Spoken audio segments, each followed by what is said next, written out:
suis le Ronaldo des affaires. Hein. J'ai une confiance en moi, mais tu n'as pas idée. Hein. Ça veut dire que pour moi, tu me passes la balle, tu peux mettre le gardien que tu veux, elle est au fond. Je ne doute même pas. Tout mon management achetait des appartements, des maisons, des trucs. Tous sont devenus riches, quoi. Pas Elon Musk, hein, mais suffisamment pour dire, ok, j'ai plusieurs centaines de milliers d'euros en banque, j'achète un appart. Le problème, c'est pas qu'on paye des impôts, et quel qu'il soit le montant. Le problème, c'est quand on voit ce qu'ils font avec notre argent, avec tout l'argent qu'on paie, et qu'on soit dans cette situation, c'est ça qui est problématique. Mais payer des impôts, moi, j'ai toujours voulu. Et là, tout de suite, je regarde le chèque, et en fait, je vois la partie qui va partir. Tout de suite. Tu te dis quand même, moi, j'ai fait ça à l'IPO, sur les 4,2 millions, je me rappelle, j'ai fait 1 350 000 euros. C'est quand même énorme, hein, tu vois. La première fois de ta vie, tu payes en millions des impôts. Pouf, ça part comme ça. Feuille blanche.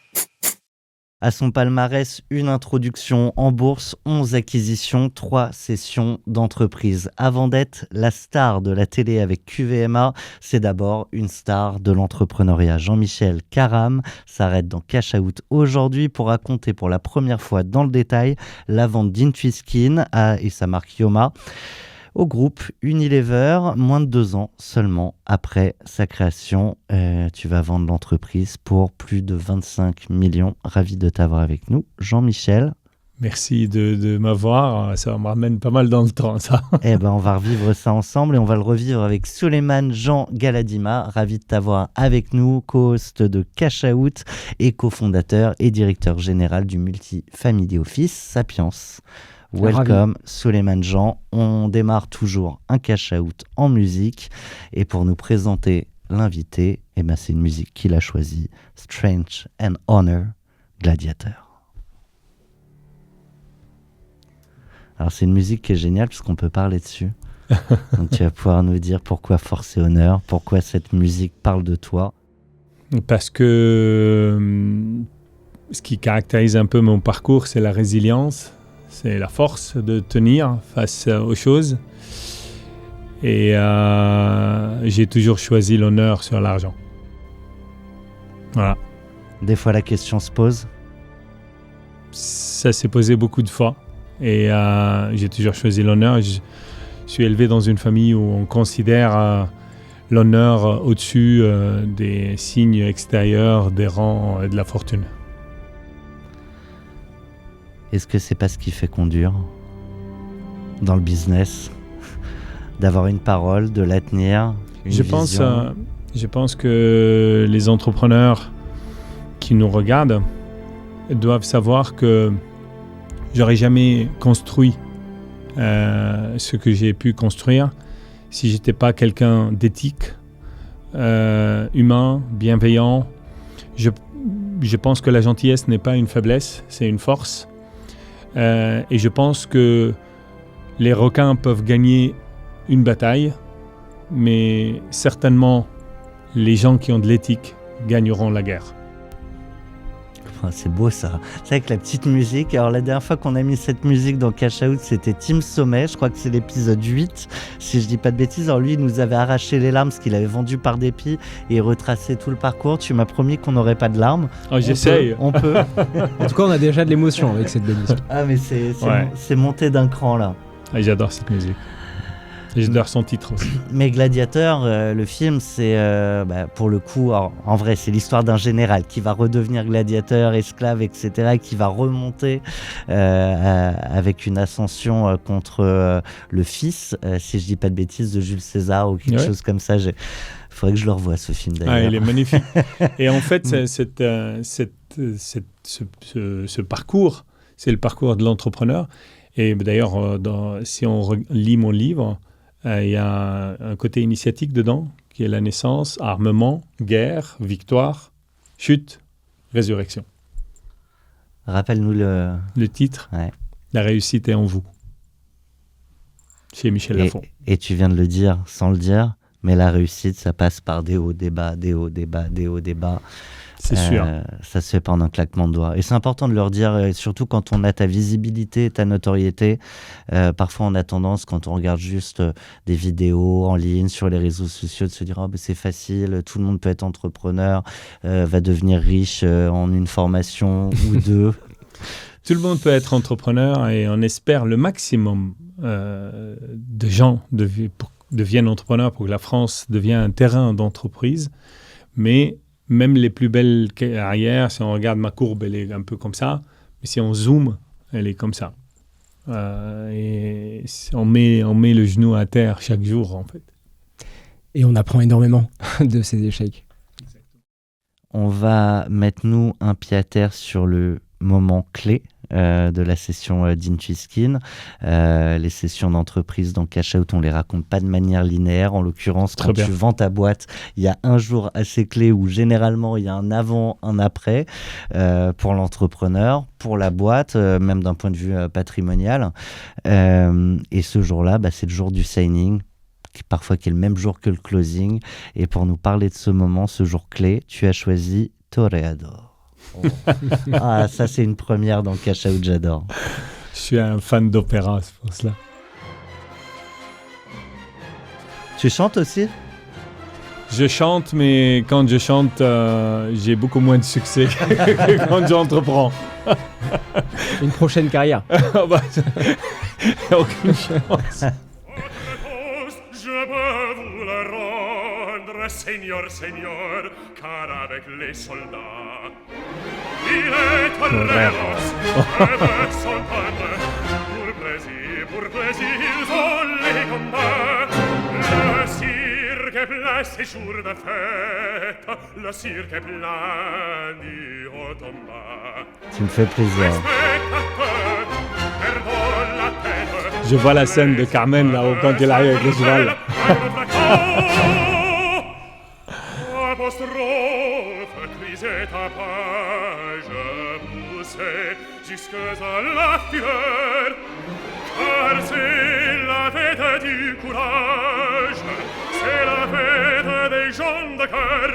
Allons, regarde, allons. C'est bien choisi, alors.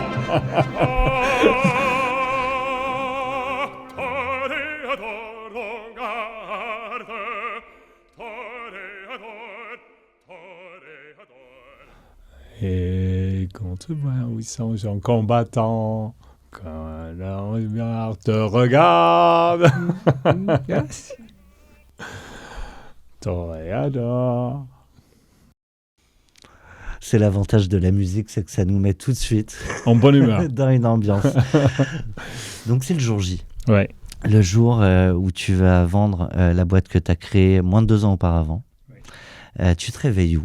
Tu te réveilles dans quel état, dans quelle émotion ? Il se passe quoi dans la tête ce jour-là ? Alors, on est en train de parler du signing, hein, parce que le deal avec Unilever a été au début signé sur une petite page que le président du skincare de l'époque, Dave Lewis, m'avait passé en me disant « écris ce que tu veux ». C'est pas mal comme négo, ça. Ouais. En fait, surtout pour un groupe comme Unilever qui enchaîne les acquisitions. Ouais. Et en fait, j'étais la première acquisition d'Unilever dans le prestige. Derrière, il y a eu une rafle, mais vraiment une rafle. Il y a eu Murad, Kate Summerfield, Dermalogica, enfin une panoplie de boîtes. Et en fait, réellement, moi, je crée la boîte en juin 2010. Unilever vient investir chez moi en septembre 2010 un premier 1,5 million. Je voulais pas, mais j'ai accepté parce que, en fait, moi, j'aime pas les strategic investors. J'aime les financial investors. Parce que un financial investor, il a un but très connu. Il veut faire de l'argent. Il investit pour en avoir 4. Sur le stratégique, des fois. Le stratégique, on ne sait pas pourquoi. Donc, en tout cas, tu n'as pas toujours la suite de l'histoire déjà écrite, quoi. Puis en plus, tu sais, parfois, les stratégiques, quand ils rentrent dans ta boîte, ils hedgent la boîte. Ça veut dire que le concurrent ne bouge plus. Donc, c'est vraiment il faut être très, très attentionné quand on rentre des stratégiques. Et moi, ils sont rentrés parce que je connaissais 2 types chez Unilever. Neil Matheson, qui est décédé aujourd'hui, qui était le CTO, et Antoine de Saint-Afrique, qui est aujourd'hui le PDG de Danone, Jean-Michel, qui était EVP Skin. je vais te couper parce que ça, on va y revenir dans quelques instants. On va refaire un bac ensuite, mais là, on est vraiment le jour J. Et t'inquiète Donc, pas, on aura le contexte. tu veux le jour... Tu te lèves. Ouais. Tu te lèves ce jour-là, tu pars pour signer la vente d'une boîte que tu as créée il y a moins de 2 ans, avec tout l'historique que tu as commencé à évoquer, mais sur lequel on va revenir. Ouais. Mais là, à ce moment-là, si tu te remets le jour J, tu fermes les yeux, on ferme les yeux avec toi. Oui. Putain, pardon pour le gros mot, c'est quoi le mood là, au réveil ? T'es sur ton cheval et tu vas conquérir le monde. Le mood, il y a du stress. Non, le mood, c'est un grand plaisir parce que Yoma, c'est une exécution parfaite en fait. C'est création, financement, développement, vente très rapide. Il n'y a pas une erreur dans le parcours. C'est vraiment incroyable. Après, toute une vie dans Memscap, de bataille, de machin. Enfin, c'est vraiment dur. Je me bats dans tous les sens. Et là, je fais un truc, bam, bam, bam, direct. Donc, alors, on va croire que ça s'est fait en un claquement de doigts, là. Mais 1 année et demie, c'est rapide. Non, j'avoue, c'est beau. Et en fait, donc j'avais cette revanche, un peu une démonstration. Qu'on m'a dit, mon DAF, Yann, il m'avait dit, Jean, c'est une masterclass.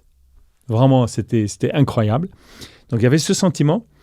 Mais il y avait un sentiment de continuité parce qu'il y avait du earn-out. Et pour ceux, comme tu as une grosse visibilité, une grosse notoriété, certains vont peut-être nous découvrir grâce à toi. Et tout le monde n'est pas au fait de ce qu'est un earn-out.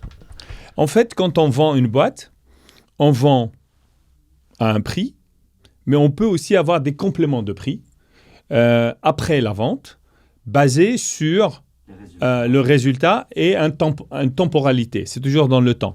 C'est-à-dire, moi, par exemple, j'avais le montant initial et un autre bout qui se faisait racheter par un éleveur au bout de 3 ans et à un prix déterminé par les performances. Puis parfois, c'est même chaque année, tu as un montant à atteindre. Voilà, il y a plein de modalités, mais en tout cas, ce qu'il faut comprendre, c'est que c'est un complément de prix qui est sur la base de la performance.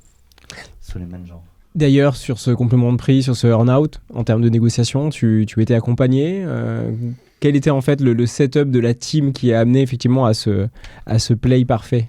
Alors en fait, j'ai jamais été accompagné par des banques pour les ventes et j'ai rarement été 1 ou 2 au début pour les acquisitions et j'en ai fait 11. Par contre, mon avocat, c'est le même depuis ma première acquisition qui était Galeor en Israël. C'est François Leroquet. Change pas une équipe qui gagne. Et lui, on est tellement en communion, il sait quand est-ce que je dois parler, il sait quand est-ce qu'il doit parler, il me connaît par cœur. On a fait énormément de deals ensemble, vraiment, hein, au moins aux acquisitions, cette session, plein de levées, énormément de levées. Et de temps en temps, je pousse vers lui comme ça, et puis je lui ai dit, c'est quoi le risque ici ? Puis il dit des petites choses, et je décide si le risque, je le prends ou pas. Il travaille comme une machine de guerre, et du coup, au début, il était chez Lindwell, j'étais avec lui. Après, il est parti chez CBR, j'étais avec lui. Après, là, il est tout seul, XLR, j'y suis avec lui. C'est ça, mon équipe, vraiment. Et mon équipe interne, donc mon CFO, mon management qui suit sur toutes les opérations. Donc ça c'est sûr que c'est important. Je pousse la question que vient de te poser Souleymane Jean, mais alors déjà, le fait de faire un earn-out, ça veut dire que le jour J, tu te projettes, comme tu le disais, sur le fait que ça va durer 1 an, 2 ans, 3 ans et qu'il va falloir avoir une place. Et d'ailleurs, on y reviendra, mais cette place, Les entrepreneurs la trouvent pas toujours, de C'est leur vrai. fait ou du fait du repreneur, et C'est des vrai. fois, souvent, c'est un mélange des deux. Et puis, il y a la question aussi dans la négo, mais ça, on reviendra peut-être dans le détail, de est-ce qu'il vaut mieux Avoir prendre tout de suite. quitte à avoir moins, Ouais. plutôt que parfois s'engager dans des earn-out qui peuvent être discutés, où tu n'as plus la main sur toutes les manettes, et donc potentiellement, selon la capacité du repreneur à être faire dans ce qu'il a promis, voilà, des fois, est simplement mis de côté.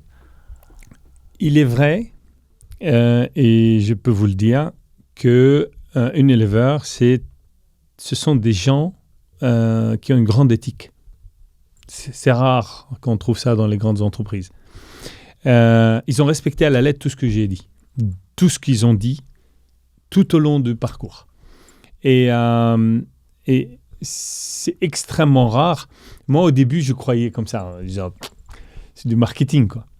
Mais en fait, non. Vraiment, c'est des gens qui stickent à leurs paroles. Et moi, déjà, je vais dire, j'ai vendu la boîte 10 fois son chiffre d'affaires. Donc, merci mon Dieu. C'est déjà énorme. Là, tu parles en cash. Ouais. Upfront. Upfront. Ouais. Et après, ce qui tombe du camion... C'est du bonus. C'est du bonus. Et surtout que c'est un bonus sur lequel j'avais une influence. Mais moi, en fait, là où je dis ils ont hyper bien respecté, c'est qu'une fois, et ça, il faut que les gens comprennent, c'est qu'une fois qu'on rentre dans un groupe avec un earn-out, le bateau seul, c'est plus un bateau, en fait. C'est devenu un bateau parmi une flotte. Donc, si la flotte décide de partir comme ça, on a du mal à aller comme on veut. Donc, le earn-out, ici, a été vraiment honnête parce que ils m'ont gardé mon autonomie. Et c'est quand même incroyable parce que si on revient au deal initial, et je vais te dire des choses et tu verras que c'est franchement impressionnant. Alors, tu vas me dire des choses sur la négo. Ouais, mais alors, on en parle on reviendra. Non, mais super. Merci de respecter le timing. J'ai compris. Ouais, c'est gentil. Donc, on est ce jour J, tu pars signer. Alors, in fine, tu le racontes avec le recul, ça s'est bien passé, ils ont tenu leur promesse. À ce moment-là où tu pars signer, et je veux bien que tu nous racontes où, dans quelles conditions, qui y avait autour de la table. Je pense qu'à l'époque, il n'y avait pas les YouSign, DocuSign, etc. Tu signais beaucoup de papiers à la main. Tu y vas sans aucune appréhension. Oui. Il n'y a aucun doute sur le fait que le deal se fasse ou pas. Oui. Il y a eu le moment où j'ai eu l'offre. Ça veut dire qu'il était face à moi, Sir Dave Lewis, parce qu'il est devenu Sir après. C'est toujours classe quand on vend à Sir. Et il me dit, on fait le deal. C'est bon. Je l'accepte. Après, il y a toute la période de do deal pour arriver au signing. Donc, des éléments essentiels. Là, c'était mouvementé, très mouvementé. Et on y revient après. Après, il y a le signing et le closing complet avec le paiement et tout ça. Et là, il n'y a absolument plus aucun doute. Unilever, ce sont des gens qui tiennent leur parole. C'est un grand groupe. Il n'y avait pas un doute. Est-ce qu'ils auront l'argent ? En fait, ça, c'est des choses qu'on peut trouver dans d'autres deals. Ici, il n'y avait aucun doute. Mais par contre, la période où ça a été fluctuant, c'est vraiment entre la term sheet et le signing. Ça a été assez fluctuant. Je vois que tu as une question sous les mains de Jean, juste. On en a vu beaucoup. Des deals qui, même le jour du signing, sont encore en égo sur des points où on se demande si le deal va pas capoter, quoi. Ouais, voir c'est parfois vrai. chacun dans une salle. Peut-être si on a le temps, j'irai te chercher sur côté repreneur parce que tu as fait 11 acquisitions. Ouais. Donc ce serait intéressant aussi d'avoir l'autre. Et moi, je me comporte toujours dans les mêmes, de la même manière. Même éthique. Sous les mêmes gens. Une petite question rapide. Nous, nos entrepreneurs que l'on accompagne, quand on discute avec eux, souvent ils nous disent « je ne me projette pas en fait sur l'impact patrimonial de la cession parce que soit c'est pas ma priorité, soit un peu par superstition ». Toi, effectivement, ce jour du signing, est-ce que c'était un sujet auquel tu pensais ou pas du tout? Parce que tu nous as dit que tu t'étais en plus toujours intéressé plutôt à l'honneur qu'à l'argent, mais est-ce qu'à un moment donné de la journée, cette notion financière... J'aime bien quand j'ai eu le chèque. Ouais. et ça, j'ai aimé. Et en fait, il y a un truc qui est majeur dans ma carrière. J'ai autour de moi un management, si je vous dis mon COMEX, travaille avec moi depuis longtemps. Ça veut dire, il y en a, le premier c'est 98, 2000, 2002, 2005, etc. Donc ils ont accompagné tout ça. Et moi, je veille sur mes équipes comme je veille sur ma famille en fait. Et donc, au début, avec moi, mais sauf que j'adopte pas les gens rapidement. Je suis très très lent. Donc, au début, ils étaient des salariés, très très bien payés dans Memscap. Une partie d'eux a été actionnaire. Ma sélection pour Yoma, tous étaient actionnaires. Donc ce jour-là, tout mon management achetait des appartements, des maisons, des trucs. Tous sont devenus riches, quoi. Et pas Elon Musk, hein, mais suffisamment pour dire, ok, j'ai plusieurs centaines de milliers d'euros en banque, j'achète un appart. Il y en a même un, David, il a acheté son appart au moment où je signais. Il a dit, on verra. Et je lui ai dit, on est à term sheet là. Wait and see, my friend. Il m'a dit, mon père a dit, achète, après tu verras. Ouais. Donc c'était un truc jubilatoire pour moi parce que il n'y avait pas que moi qui encaissait de l'argent. Toute mon équipe encaissait de l'argent. Et ils vont encaisser de l'argent après plusieurs fois. Donc, c'est vraiment quelque chose qui a apporté à cette journée quelque chose de plus. En fait. Mais c'est intéressant parce que tu dis évidemment d'avoir le chèque. Et d'ailleurs, j'aimerais bien revenir là-dessus quand tu as un chèque de plusieurs millions. Ouais. Qu'il faut aller déposer à la banque, c'est pas un virement. Puis après, tu commences à dire, putain, il y a une partie qui va partir quand même très vite au fisc. Mais dire très très vite. Hein. Alors ça, on va dire que c'est le jeu, on va pas rentrer dans ce débat-là. Non, mais ouais, c'est normal. Mais faut pas perdre le bout de papier là. Ouais, c'est bizarre parce qu'on m'a donné un chèque. D'habitude, on fait un virement, mais pourquoi on m'a donné un chèque? Là, je suis en train de réfléchir, mais pourquoi j'ai un chèque en fait? C'était pas juste pour la photo. Non, c'était un vrai chèque. Ouais. C'était un vrai chèque. Et peut-être parce qu'ils sont passés par la carpa de l'avocat, et l'avocat, il a fait des virements ou des chèques, et à l'époque, moi, j'ai eu un chèque. Donc, je me rappelle avoir vu ce chèque. Mais pour moi, en fait, ça a été pas le plus grand sentiment de cash-out, parce que le plus grand sentiment de cash-out était déjà fait chez moi, à l'IPO. Quand j'ai ramené Memscap en bourse, je lève 101 millions et 16 millions Greenshoe.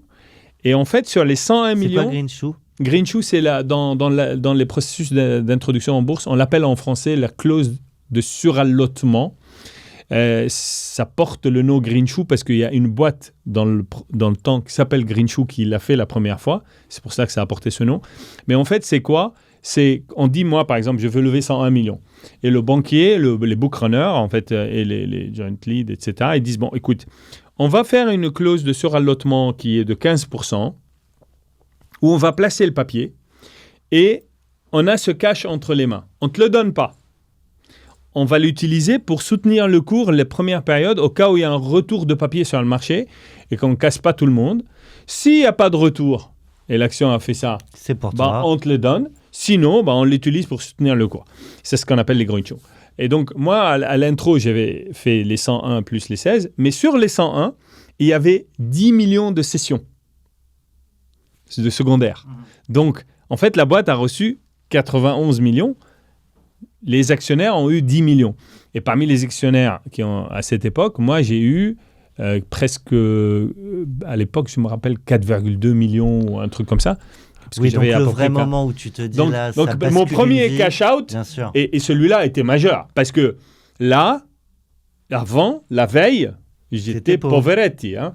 Le lendemain, l'action cote. Bon, tu te dis, j'ai X% de la boîte. Ça fait putain, c'est beaucoup.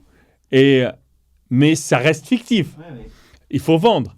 Mais alors là, tu reçois un virement sur ton compte et tu vois 4 millions tomber dessus d'un 4 200 000, je me rappelle. Virgule. Et là, tu te dis, waouh, ça commence à être sérieux. Et donc, j'ai 4 millions d'euros, j'ai un potentiel d'action, etc. Donc, ce sentiment, je l'ai déjà vécu. Ouais. Mais c'est vrai que dans l'IPO, si tu ne vends pas, tu es pas dans toi. le game Ouais, encore. Hein? Encore. C'est une étape pour la boîte et tu te bats encore. Donc, c'est un machin. Quand tu cèdes une boîte, là, tu te dis, il y a un chèque, quoi. C'est tout, tu as vendu, c'est comme tu vends un produit, mais cette fois, l'argent il arrive. Ça. Donc, et moi, il y a ce sentiment-là de dire, bon, bah, c'est top, et super top, parce que toute mon équipe de management a eu un chèque. Et ça, je reviens quand même sur cette notion de cash out et de préparation peut-être patrimoniale. Tu as beaucoup d'entrepreneurs, ce que tu disais tout à l'heure, qui par superstition, soit parce que c'est pas leur truc, veulent pas s'en occuper, ils se concentrent d'abord en plus sur le deal, préparent pas. Toi, tu l'avais déjà vécu. Alors, est-ce que tu avais préparé la première fois? Est-ce que la deuxième fois, tu n'avais pas préparé la première? Tu te dis, bon, là, je vais quand même mieux m'organiser pour peut-être optimiser un peu, ou ça reste pas ton sujet? Je vais être honnête. Ah oui, on aime bien. La première holding que j'ai fait date de 2024, à mon arrivée donc Vema. Jusque-là, c'est volontaire. Tu prends perso, tu payes des impôts. Je paye des impôts violemment. Et en fait, parce qu'il faut comprendre, hein, moi, je viens en France en tant qu'immigré. Et si j'étais arrivé en France aujourd'hui, je ne pourrais pas rentrer en France. Parce que je suis arrivé avec un visa de tourisme. 3 mois et tu pars. Tu ne peux pas. Aujourd'hui, même si on te nomme PDG de Apple, ils ne te donnent pas ta carte de séjour, tu dois sortir. Tu sors et après tu reviens, machin, etc. Sauf qu'à l'époque, ils font pour mon pays, le Liban, une règle spéciale, en plus faite par le mec le plus à droite qu'on peut faire, qu'on peut trouver, c'est Pasqua, et qui dit, pour les Libanais, s'ils trouvent une école ou s'ils trouvent un job, on est d'accord qu'ils ne sortent pas, mais qu'ils switchent. Et donc, j'ai bénéficié de ce qui fait que ce droit. Tu as commencé à créer tes boîtes. Et non, au début, moi, j'ai switché de visa de tourisme à visa étudiant. Okay. J'ai fait mon diplôme d'ingénieur, mon doctorat, etc. derrière. Et après, je suis sorti au CNRS et après les boîtes. Mais donc, j'ai profité de ça. La France, bon, j'étais pas riche. Donc, c'est ici que je me suis enrichi. C'est ici que je me suis formé, grandi, etc. Donc, dans ma tête... C'est une manière de redonner. Ouais, dans ma tête, c'est quelque chose, j'ai toujours dit, bon, tu rends, ferme ta gueule. Dans ma tête. Et payer des impôts, c'est une forme de liberté aussi. Exactement. Tu as eu ce cash en direct. Ouais, et puis en réalité, le problème, ce que moi je passe aujourd'hui mon temps à dire par rapport aux impôts, on va trop s'attarder, mais le problème, c'est pas qu'on paye des impôts, et quel qu'il soit le montant. Le problème, c'est quand on voit ce qu'ils font avec notre argent, avec tout l'argent qu'on paie, et qu'on soit dans cette situation, c'est ça qui est problématique. Mais payer des impôts, moi, j'ai toujours voulu. Et là, tout de suite, je regarde le chèque et en fait, je vois la partie qui va partir tout de suite. tu le découpes en 2 tiers. Ouais. Et tu te dis quand même... et en fait, quand tu fais ça, moi, j'ai fait ça à l'IPO. Sur les 4,2 millions, je me rappelle, j'ai fait 1 350 000 euros. Et là, tu ne pouvais pas faire un chèque. Ils te donnent au-dessus de je sais pas quel montant tu dois faire un virement ou machin. C'est quand même énorme, hein, tu vois. La première fois de ta vie, tu payes en millions des impôts. Pouf, ça part comme ça. Mais bon, je suis conditionné là-dessus. Moi qui ai préparé jusqu'à sa mort, parce que mon testament, le premier testament, je l'ai fait à 27 ans. Ouais. Ça veut dire que c'est vraiment, c'est pas quelque chose qui est hasardeux. C'est une décision de dire... Je ne fais pas les 152 au BTR, je ne fais pas tous ces conneries, je paie.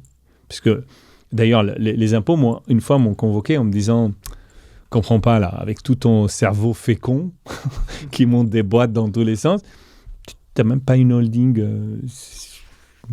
ça va pas ?» Et j'ai dit non, mais j'ai pas envie. Du coup, contrôle. Je suis Pas très, envie. très gêné. Elle m'a ouais. félicité, la fille, franchement. Ouais, hein. ouais. Ça m'étonne pas. Mais sur le 150 km/h, tu as raison. Hein, pour certains entrepreneurs, ça peut être une connerie. Parce que tu te prives d'une certaine liberté. Bah, Et donc, il faut l'anticiper parce que dans certaines situations, c'est pas la situation idéale. Des fois, un peu trop conseillée par certains acteurs de la place. Et puis t'as raison, en fait, entre tout bleu ou tout rouge, il y a Bah, un éventail de Tout possibilités. à fait. Tu peux faire entre les qu'une deux, partie. voilà. si tu fais Gvema, 152 au BTR, c'est bien. Parce que, en fait, 152 au BTR, l'argent que tu reçois, il est dans une holding, il n'est pas à toi, hein, Ouais. il est dans une holding. Et c'est ça que les gens ne comprennent pas. Hein. Ouais. Quand tu reçois ton argent à toi, tu as payé tes impôts, tu as reçu 1000, il te reste 500, mais les 500, tu peux faire ce que tu veux avec, personne ne te dit quoi que ce soit, tu es libre. C'est la notion de liberté. Par contre, tu as fait ton dû à la nation, et le reste, C'est pour fume-le, toi. Ouais. si tu veux, personne ne te dit quelque chose. Par contre, quand tu mets l'argent dans une holding, une 152 OBTR, selon l'article, etc., Il faut les réallouer. là, il faut les réinvestir. Tu as un délai temporel, et dans ce délai temporel, si tu rates ne serait-ce 1% de ce que tu as fait, tout est mis en question. Donc, tu as Ah, ça, je l'avais pas. Tout ça. le Sur coup, je dispositif pensais est remis que en c'était, question. c'était Tout que le pour dispositif est pourcentage remis- qui Ah, était mais- pas- Mais d'ailleurs, regarde les Putain, tu gens. m'apprends un truc là. Bah, Et regarde même les. si tu as un fonds, d'ailleurs, qui lui-même, en fait, perd son éligibilité au 150 OBTR, tout ton dispositif Tout tombe au tapis. Et 152 au BTR, tu peux pas investir dans n'importe quelle boîte. Hein. Tu dois investir dans des boîtes qui sont éligibles à ce type d'investissement. Et donc, c'est pour ça que je te dis, si tu fais vraiment la saison d'après, c'est top, mais même, ça dépend de ton montant, tu peux même ne plus être sélectif. J'investis dans tout. Ouais. Mais le problème, c'est ça, hein, c'est 152 au BTR. Il faut la dimensionner par rapport à qui tu es, quel deal flow tu as, Quel qu'est-ce que projet tu de vie. peux Ouais. investir, etc. C'est de l'investissement, donc c'est de l'argent qui repart en jeu, En Il- risque. en risque. Et là, bon, même les meilleurs des investisseurs au monde, sur 10K, ils en ont 5 capoutes, hein. Donc, et 2 marchouillent, et 2 peut-être marchent, et une fait... Ça, c'est les meilleurs. Hein. Fait le jackpot. Ouais, Ouais. mais les meilleurs, Les hein. meilleurs, ouais, Parce ouais. qu'il y a des gens, ils font 10, ils ont 1 ou 2 qui marchouillent, et quand ça marchouille, c'est la merde, parce que tu es dedans et tu n'es jamais sorti. Hein. Ça veut dire que ça fait comme ça. Et toi, tu dis, j'ai des parts dans cette boîte, mais je ne sais pas ce que ça vaut. Hein. Donc là, il faut vraiment que les gens comprennent que en 152 OBTR, c'est bien. Si on a une branche chez nous d'investissement qui continue dans les jeux, c'est pas notre argent. Tant que et quand on le sort, on paiera des impôts dessus. Hein. Je reviens sur cette journée, comme ça après on passe au chapitre suivant. Il y a qui autour de la table chez Unilever? J'imagine bien. On qu'il y était avait chez ton mon avocat. Ouais. C'était chez mon avocat. Il y avait mon avocat, évidemment, l'avocat de la partie adverse, les avocats de la partie adverse. Non, pardon. On était chez l'avocat de la partie adverse, donc de Unilever. Ça devait être chez mon avocat, mais pour uniquement le standing, on est parti chez l'autre, qui ont exigé ça. Ça va, c'est une exigence qui reste raisonnable. Mais en Quand tout fait, ce que t'as mis sur le papier, franchement, t'as accepté. tu sais, le point essentiel, c'est que les gens d'Unilever, ils étaient super cool. Leurs avocats sont moins cool. C'est leur parce job. qu'il faut justifier les tickets qu'ils donnent. Hein. Mon avocat, il ne gagnait pas comme les autres non. Hein. Donc, bon, ça fait partie du jeu. Et il y a tout mon management, parce qu'il est signataire. Et j'ai... Là, tu délègues pas les signatures, tu fais venir tout le monde. Non, mon management. Ok. Les autres, c'est moi qui avais le pouvoir pour tout le monde. Ok. Et voilà. Et puis, le représentant signataire de Unilever. Et puis voilà. C'est quel niveau de grade, je cherche le mot en français, mais chez côté Unilever, celui Côté qui Unilever, signe- c'était le patron du M&A qui avait les autorisations, Olivier Garel, qui est un chic type, et qui d'ailleurs aujourd'hui est censeur dans mon board de Eva Group. Tu signes. Alors, tu repars pas le jour J avec le chèque, hein, si j'ai bien compris, le jour du signing. Il n'y a pas le chèque en face. Le closing, tu as le Alors, chèque. Et donc là, tu me En fait, parlais- le signing, tu signes tous les traités d'apport, Tout tous à les fait. machins, et le closing, c'est le moment où on te donne le chèque et toi, tu livres les titres. Ok. Mais pour toi, c'est le même jour les deux? Non, il y a Non. un petit... Okay. Non, il y a un peu de temps parce que mais entre le signing et le closing, tu as zéro risque. Ouais. Le risque est entre term sheet et signing. Alors, ça y est, au moment où tu signes, qu'est-ce que tu te dis dans la tête? Je suis content. Je dis, c'est bien. C'est achievement ou juste en fait, on tu passe sais, à la suite ma vie, je l'ai dit il y a pas longtemps dans ma famille. En fait, quand je ferme les yeux, j'ai eu beaucoup de grands moments de gloire dans ma vie. Évidemment, beaucoup de moments de détresse, mais de gloire aussi. Et ces moments de gloire, je les ai vécus instantanément. Mais tout de suite, j'ai fait lever la tête et j'ai regardé devant. Et j'ai regardé ce qu'il y a à venir. Parce que moi, je suis un mec qui, si tu enlèves les choses à venir, je meurs tout de suite. Ouais. Hein. D'ailleurs, dans pas mon le livre, premier le qui chapitre, nous dit 12, ça, ouais. Le chapitre 12 explique tout. Mais la réalité, c'est que... et je me rappelle que pour le deal avec Unilever, je m'étais dit... Je sors et je parle avec mes équipes. On était dans une rue parisienne et je dis bon, allez, on doit faire un peu la fête aujourd'hui quand même parce que demain on repart au boulot. On a l'earn-out à faire. Hein. Et donc c'est vrai que j'ai pris une journée pour matérialiser en ce disant moment. C'est sympa, ce que j'avais pas fait avant. C'est bien. Je pense qu'il faut prendre une journée pour se féliciter soi-même. Et d'ailleurs, au-delà effectivement des félicitations, et tu as parlé de tes associés, des membres de ton management, quid également de ta famille, le jour effectivement du signing et du closing. Tu as l'air d'être quelqu'un assez prévenant pour avoir déjà un testament à la vingtaine. Comment est-ce que tu t'es dit j'ai mis ma famille à l'abri, c'est aussi grâce à ma famille que j'ai réussi? Est-ce que Je les avais mis à l'abri en mars 2001 avec l'IPO. Dès que je suis rentré en fait, c'était mon objectif principal. Hein. Oui, mais là, tu viens de rajouter une génération. Là, j'ajoute une couche. Et en fait, en général, ce que je fais avec ma famille, c'est... Moi, je suis très dépensier. Hein. Beaucoup. Hein. Ça veut dire que je peux aller... un beau cash burn. Ouais, je peux de toute manière, au niveau habit, tout le monde le sait maintenant, mais je peux... Franchement, même quand j'étais Poveretti, mon compte en banque fumait à cause de mes habits. Mais donc, moi, je peux acheter des choses très chères et j'adore voyager, j'adore les bons restaurants, les bons... les expériences. J'ai beaucoup trop dormi par terre. Beaucoup trop. Pas parce que j'étais pauvre. Mes parents, on n'était pas pauvres. On était une famille modeste. La classe moyenne, mes parents se sacrifiaient pour nos études, etc. Mais on avait la guerre, etc. Donc, c'était dur. Quand je suis venu à Paris, j'ai dormi chez mon frère, petit appart. Donc, il fallait dormir sur un truc qui se plie par terre, enfin un matelas. Et je le rangeais le matin. Et depuis 2000, on va dire 2001, c'était la cotation, mais depuis même 2000, je descends dans des 5 étoiles, etc. Mais à chaque fois que j'amène ma famille, pour moi, en fait, l'argent, il est là pour être utilisé. Et je fais des vacances vraiment très, très... on ne peut pas imaginer tellement c'est bon. Et là, je me rappelle que derrière a suivi un grand coup. Le grand voyage. Et on gardera peut-être ça pour la fin sur comment tu as fêté le deal. Je te propose qu'on fasse un rapide flashback. On va aller assez rapidement. De toute façon, ça n'a duré que moins de 2 ans. Donc, on va faire très rapidement les débuts de l'aventure, ce qu'était cette boîte, ce qu'était son produit, pour commencer à comprendre ce qui a intéressé. Tu vas voir, c'est très intéressant. Comme Unilever. Et puis ensuite, donc ne dévoile pas tout, ensuite on rentrera dans les négos. Les négos avec Unilever, et peut-être qu'il y avait d'autres preneurs potentiels. Et ça, quand c'est le cas, j'aime bien comprendre qui sont les acteurs qui peuvent s'intéresser à une boîte comme celle qu'on présente.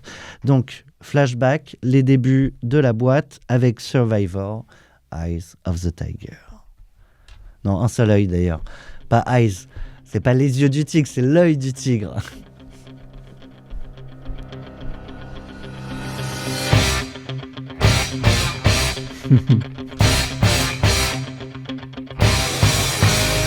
Tu chantes ou pas? J'ai pas envie de faire saigner les oreilles des auditeurs. On est deux. Donc, la chorale des mauvais chanteurs. Par contre, j'ai envie de Moi, je suis mettre pas... des gants quand t'entends cette chanson. Et tu cours sur l'escalier. Exactement. En fait, moi, je le vois courir là. Tu sais, c'est les mots jusqu'en haut là. Moi, je suis pas un grand chanteur, mais j'aime bien quand les gens chantent, comme ça, je peux quand même pousser les bacs. Dieu ne m'a pas donné. Il a vraiment été avare niveau son. Rising up, back on the street. Did my time, took my chances. Went the distance, now I'm back on my feet. Just a man and his will to survive. Je trouve que tu gardes des beaux morceaux. Hein. C'est les tiens. C'est sympa. Hein, oui, mais c'est sympa de garder. Moi, j'ai cru que tu allais faire 2-3 coups et puis c'est bon. Non, mais à un moment, il y a des paroles, il y a une ambiance, il y a un rythme. Mais c'est vachement bien. Je trouve pour celui qui écoute, c'est sympa. Tu peux même faire ta session de trail en même temps que tu écoutes Cash Out. Mais alors, sache que on en a beaucoup qui nous écoutent en courant. Et alors, parfois, parce que c'est passionnant, mais les épisodes se prolongent. Et on reçoit des messages. Ah, j'ai dû prolonger la course. Ou j'ai dû me le faire en 2 fois. Ah, the tiger.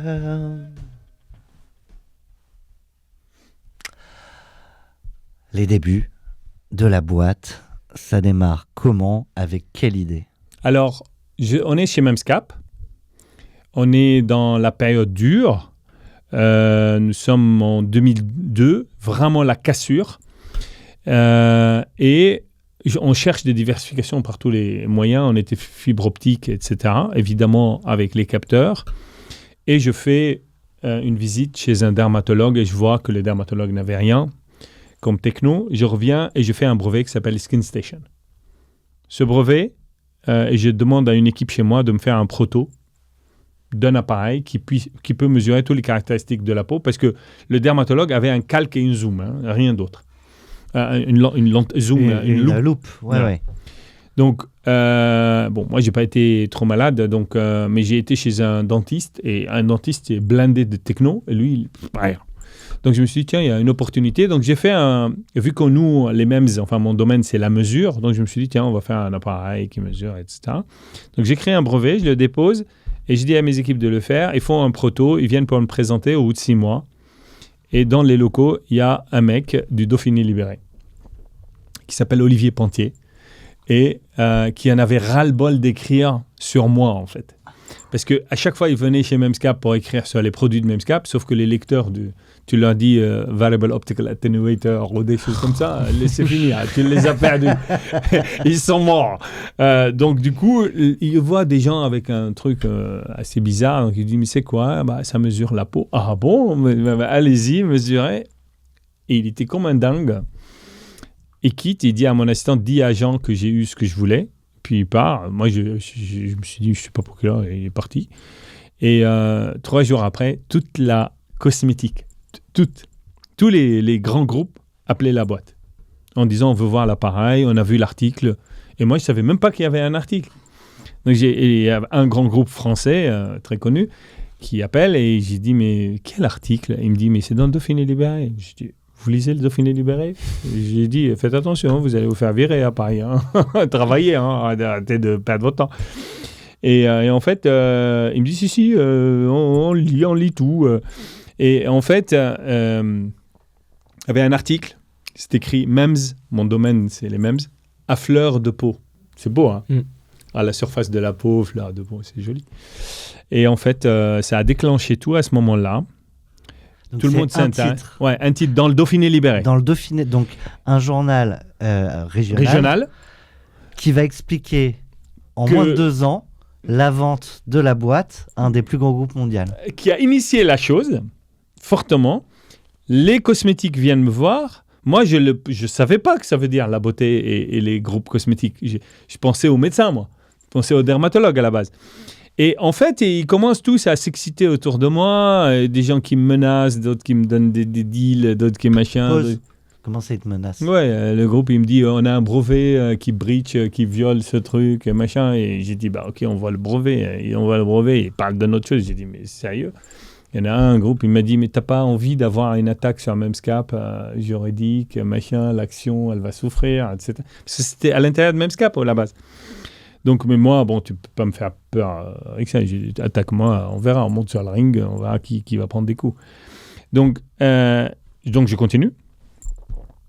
Mais j'ai dit à mes équipes, écoutez, ce qu'on va faire, c'est simple. On va vendre ces appareils aux dermatologues. Et puis, parce qu'il faut qu'on devienne la référence de la métrologie de la peau. Et après, on verra. Et c'est ce qu'on a fait jusqu'en 2007. Donc, c'est de 2002 à 2007, 5 ans. Et après, en 2007, je me dis, bon, vendre des appareils, c'est chiant, quoi. C'est pas récurrent. C'est naze. Donc, il faut que la technologie soit le enabler du business. Ça veut dire les choses qui permettent le business. Et moi, dans ma tête, à l'époque, il n'y avait pas Nespresso. C'était pas là.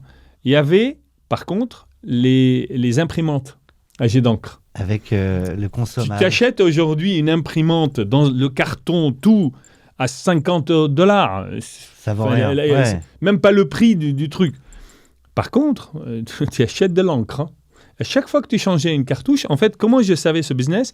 C'est parce que dans la cartouche, il y a des MEMS qui impriment le truc. C'est quoi un MEMS? C'est un microsystème. Micro-electromechanical system, c'est vraiment mon domaine. C'est une puce en silicium qui permet de faire une action ou de mesurer quelque chose. Et donc, je savais ce business. Et moi, je disais, mais c'est des encriers, ces mecs-là. Ils vendent que de l'encre, en fait. Et je me suis dit, ça, c'est pas con comme modèle. Donc, il faut que l'appareil, on mesure, OK, on diagnostique la peau sur mesure. Et après, il faut qu'on recommande quelque chose et c'est quelque chose que je dois le vendre. Ah ouais, on doit faire de la cosmétique sur mesure. Tac, j'ai la mesure, mais il faut que j'ai la cosmétique. Donc, j'achète un labo. J'achète un labo, 4 millions de cosmétiques. Tiens, c'était pas dans mes 11. J'ajoute ça. Et donc, je l'achète et je dis à tout le monde, vous allez me faire une marque qui s'appelle Yoma, qui est l'inverse de à moi. Donc, c'est de la première marque de la cosmétique sur mesure. C'est vraiment le pionnier. Aujourd'hui, la personnalisation, elle est dans toutes les marques. Ouais. Et je continue comme ça jusqu'en 2010, où on est vraiment dans Memscap. C'est même pas une boîte. J'essaye de la vendre, j'essaye d'expliquer aux marques, mais ils comprennent rien. Donc, je me dis à la fin, putain, je vais le faire moi. Et là, j'ai dit à mon board, OK, ce truc-là, dans Memscap, perd de l'argent. Parce que même si tu vends, ça perdait de l'argent, la techno, machin. On va le sortir de Memscap. Donc, et là, c'est vraiment un coup de génie. Parce que j'ai dit, je vais créer une boîte, je vais la financer, je vais ramener un fonds dedans qui va dire la valeur de cette boîte, c'est tant. Pourtant, elle est vide. Il va dire, puisque Jean est dedans, ça vaut tant. Et je mets 2 millions sur cette valeur. OK? Cette boîte va acheter à Memscap tout cet asset, le mettre dedans, pour une part dans cette boîte, puisque, disons, l'actif de Memscap, ça vaut 2 millions. Et disons que la boîte vaut 6 millions.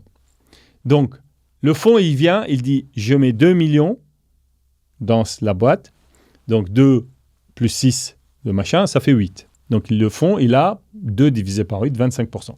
OK? Et là, on dit 8, on va acheter ça à 2. Donc, on va vous donner 20% de la boîte qui arrive. OK? Donc, Memscap a 20%. Mais Memscap n'a plus de coût.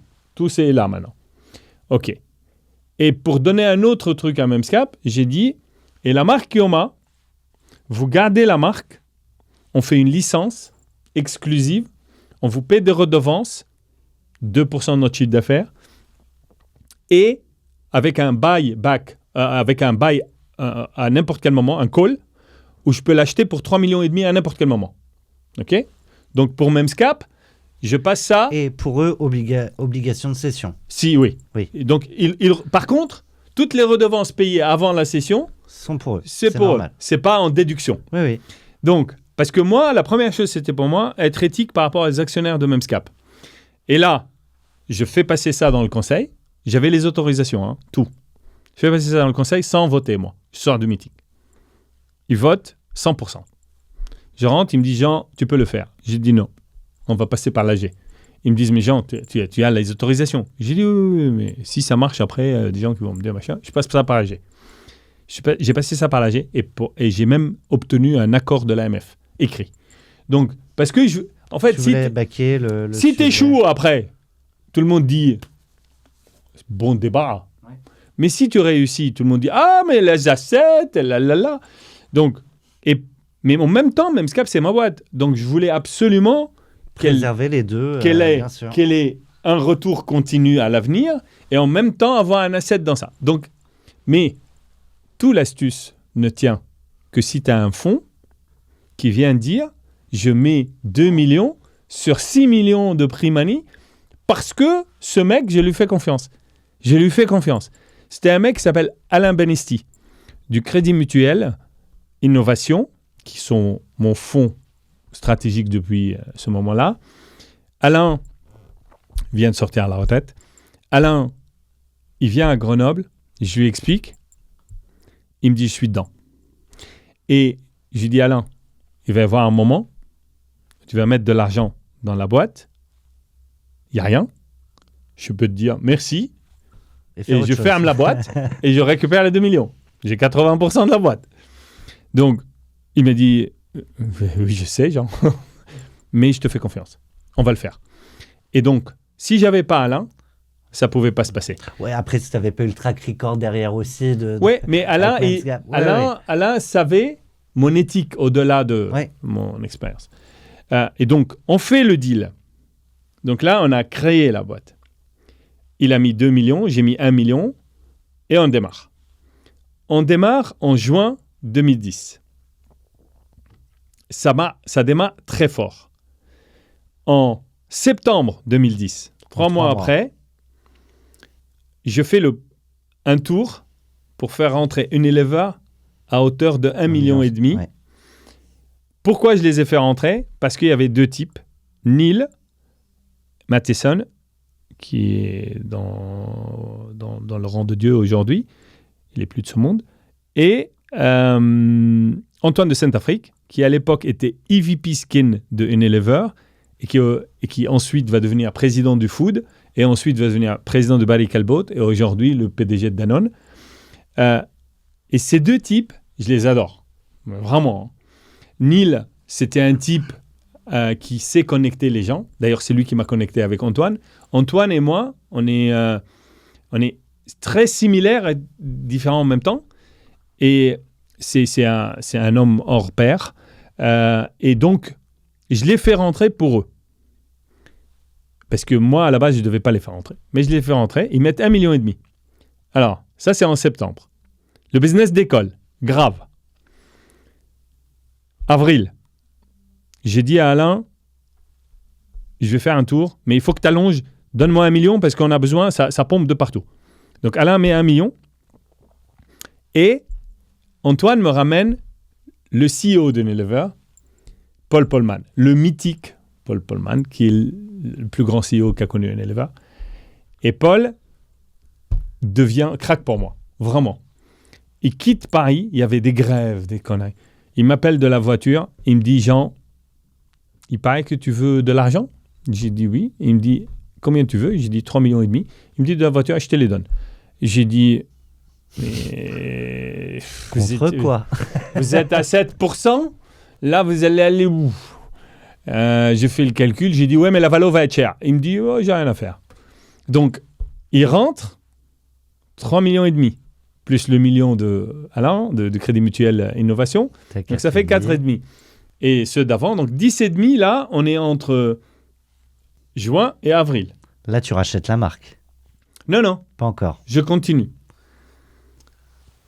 Alors, moi, j'ai une question sur ça. Ouais. Comment tu gères à la fois la gouvernance finalement de Memscap et de Yoma, parce que tu sais que tu as mis aussi du management sur les 2 activités. Ouais. Comment en fait cette gouvernance se gère ? C'est la question que tout le monde se pose aujourd'hui. Comment je dirige aujourd'hui, Yoma à l'époque c'est une petite boîte comparé à ce que Eva Group aujourd'hui est. Mais en fait il y a des natures de boîtes. Par exemple Memscap, c'est un vrai camion. qui plus il roule sur autoroute, maintenant c'est cool, ça déroule. À l'époque, c'était pas. À l'époque, c'était la bataille tous les jours. Et de ce côté, j'avais ça. Honnêtement, c'était très, très sportif. Mais j'ai des équipes autour de moi qui sont merveilleuses. Et on a réussi, quoi. Donc, mais c'était pas évident. Hein. Donc, en fait... Je t'arrête dans la chronologie, Jean-Michel. On n'a pas évoqué le produit en lui-même, parce que tu as évoqué la philosophie de l'encre. La marque, en fait, ce qu'on fait, c'est... Mais avec ton laboratoire, tu vas créer... Yoma, qu'est-ce qu'elle fait ? Elle déploie des appareils de diagnostic dans les points de vente, comme Marionneau, Beauty Success, aujourd'hui Douglas, etc., de pharmacie. Et toi, en tant que client, tu fais un diagnostic de peau. L'appareil va te recommander des produits Yoma. Ok, donc tu vas les développer, ces gammes de produits. Oui, mais c'est pour ça que j'avais acheté le labo pour la développer.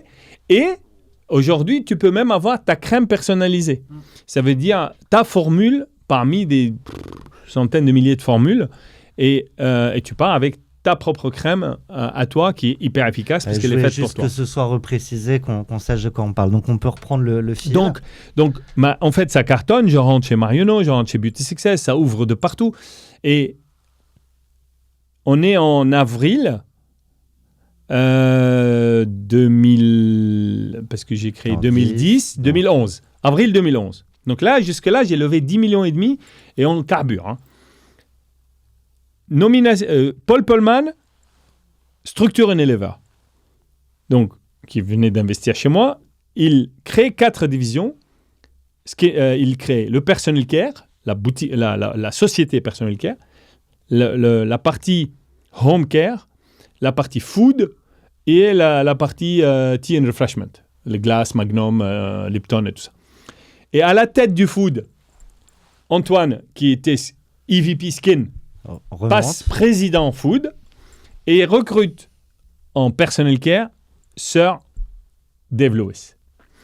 On l'appelle à Londres Drastic Dave. Hein. De la presse l'appelle Drastic Dave. C'était très sharp. Très, très sharp. Très... Et donc, Antoine chope Dave et lui dit « Jean, il fait une pub fin d'année à la télé. Si tu ne vas pas le voir, tu peux être sûr, ce type, il va vendre la boîte à L'Oréal ou à je sais pas quoi. Vas-y, va le voir. » Il arrive en septembre. Attends, là, tu vas passer bientôt à toute la phase de négo. Non, là, je vais te dire ce qui va se passer. Il arrive en septembre. Je vais te dire quand la négo comme ça. Je suis chaud, je suis prêt à envoyer Summer Night. Donc, en septembre, Dave vient me voir à Paris. Je lui présente tout. Où est-ce que ce qu'on a fait, etc. Il est émerveillé par le concept et tout. Il me dit, écoute-moi, je viens d'arriver.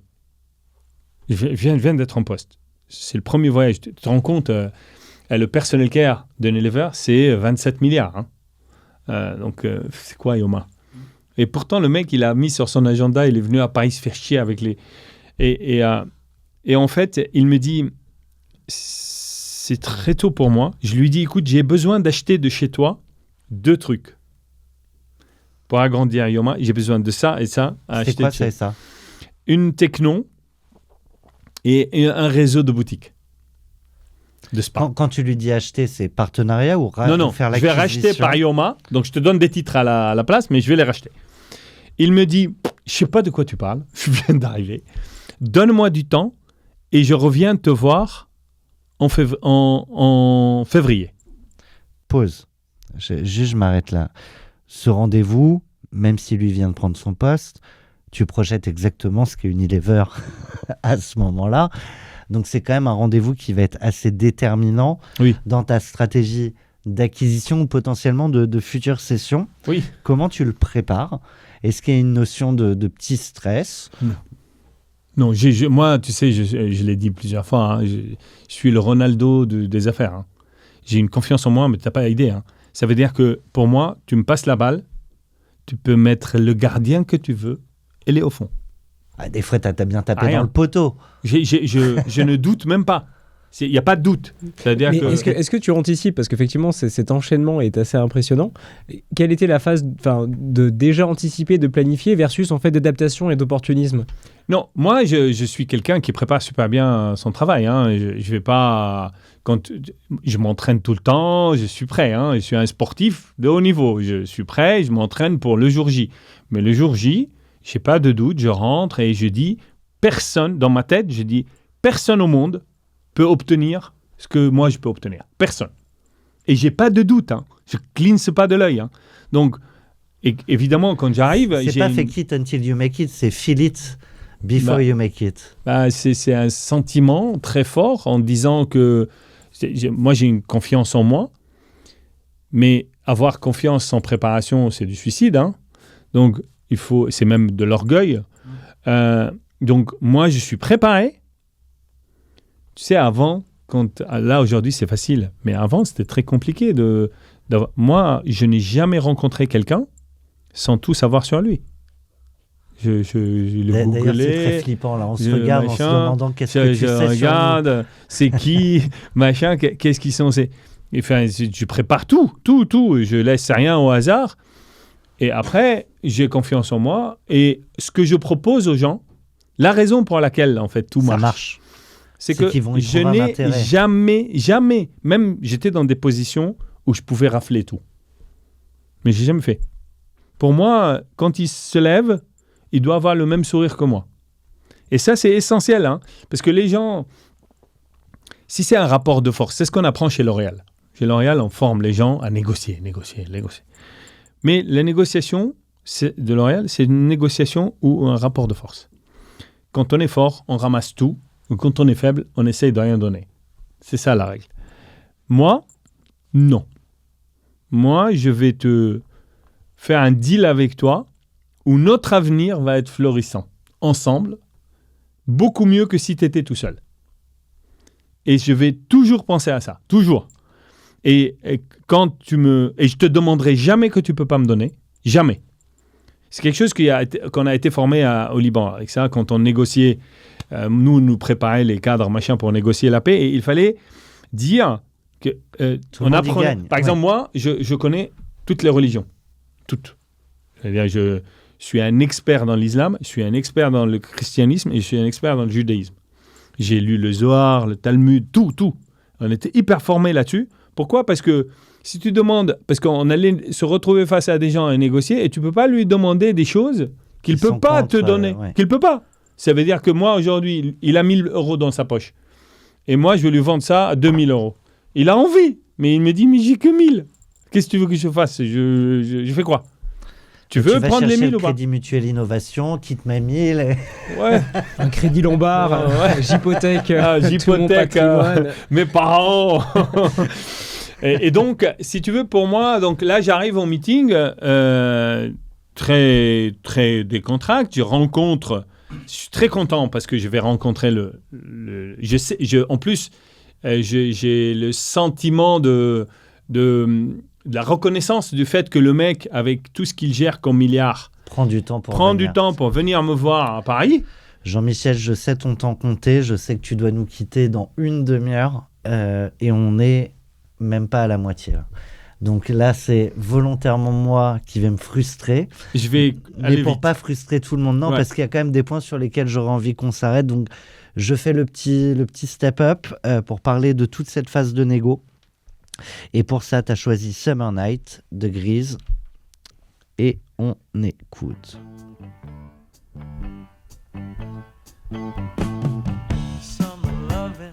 C'est la séduction.